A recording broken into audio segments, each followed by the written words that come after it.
Hi, how are you? Hi, I'm fine. How are you? Doing well.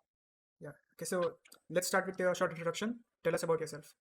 So my name is Heath May. I am a registered architect, and I am the director of HKS Laboratory for Intensive Exploration.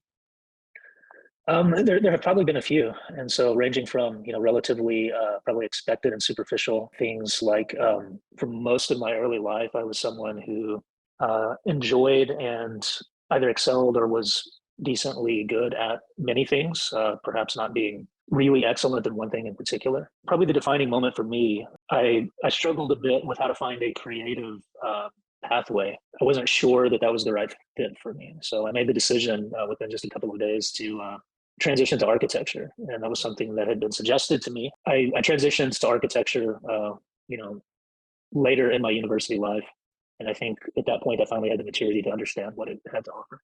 How did you become passionate and involved in architectural practice? Um, I think the passion comes from, I mentioned kind of an innate curiosity. I worked a lot of construction jobs as I grew up, having the opportunity to work as a carpenter, Oh, nice. electrician's apprentice, a steam mechanic, things like that.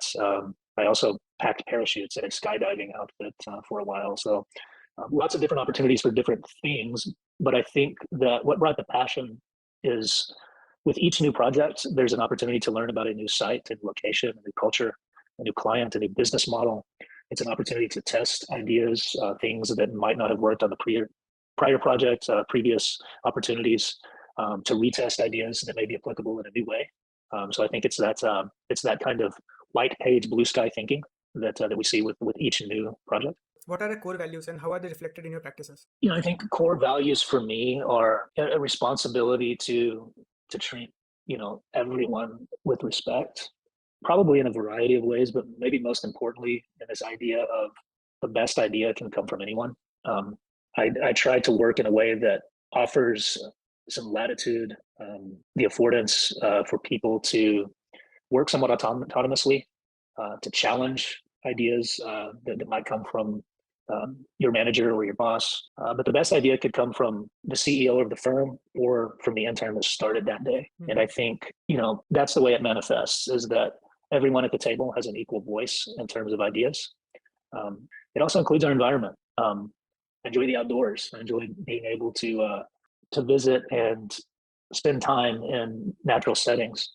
For the better part of civilization, architecture has not always had an ethical responsibility upheld for the environment. So that's something that Mhm.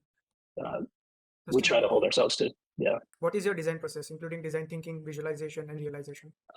We've developed an ongoing kind of evolving methodology that can include, a lot of very complex computation and simulation as part of our work. But I think the process itself, which I would just describe as an approach, is very simple. And that's we began with a very divergent approach in which we're looking to try to understand all of the possibilities and scenarios that might be applicable for, Mhm. for a given problem or challenge. It starts with a very divergent approach.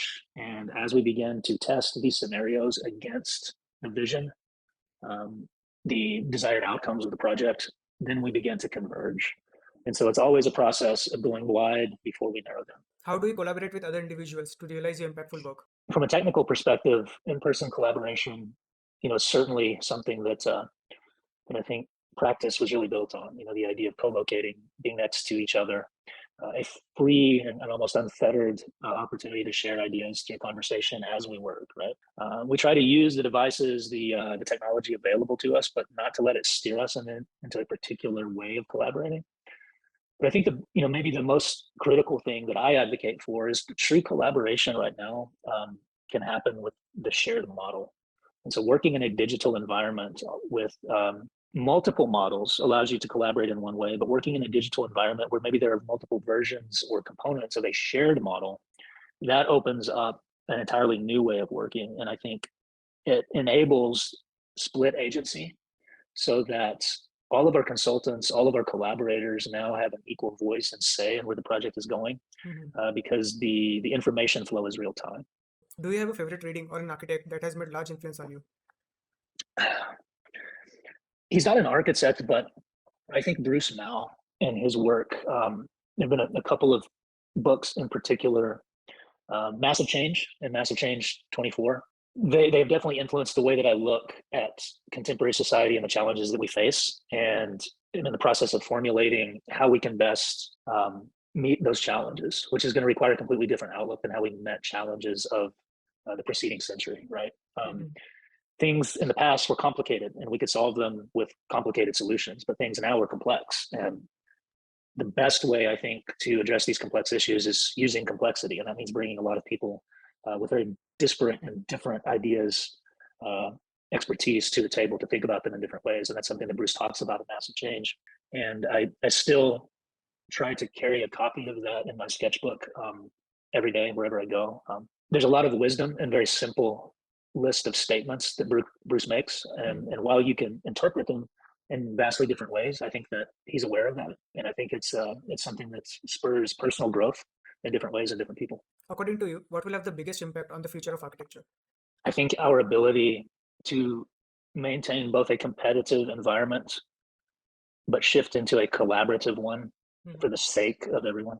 What advice would you give yourself if you were beginning in the profession today? Become a Y-shaped person, which is a variation of the T-shaped person that that we've all heard about.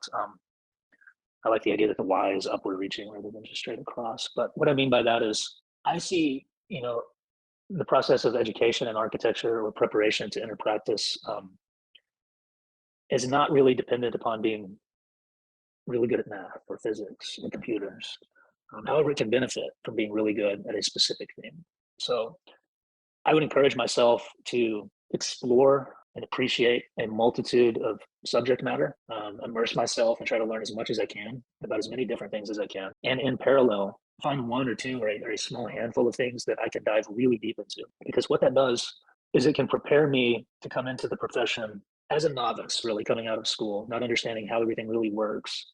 But I can come to the table with a specific expertise that gives me a voice. Mhm. So having enough understanding to be part of the conversation, but have enough expertise to provide an opinion can allow me to have an opinion day one. All right.